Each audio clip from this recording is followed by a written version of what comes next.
Bila shaka na ambari ipapo mtazamaji, sasa imegonga saa 7 juu ya alama. Hapa Kenya, Uganda na Tanzania. Karibu kwenye taarifa kamili. Tumekuandalia taarifa kemkem. Mie ni wako Andrin Kilemi. Na tunaanza na taarifa kwamba jaji wa mahakama ya upeo Ibrahim Mohamed anazikwa hii leo katika makaburi ya Kariokoo, kaunti ya Nairobi.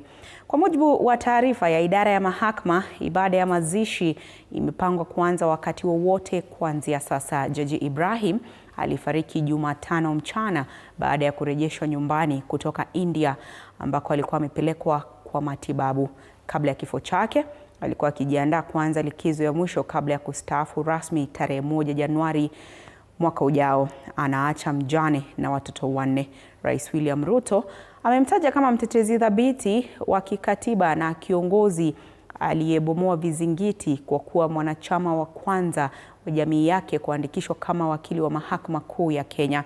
Kwa upande wake, Jaji Mkuu Martha Koome amemweleza kama mtaalamu wa sheria mwenye unyenyekevu, hekima na kujitolea bila kuyumba kwa haki, akisema urithi wake unajumuisha ujasiri wa kutetea na uamuzi wa kimaadili.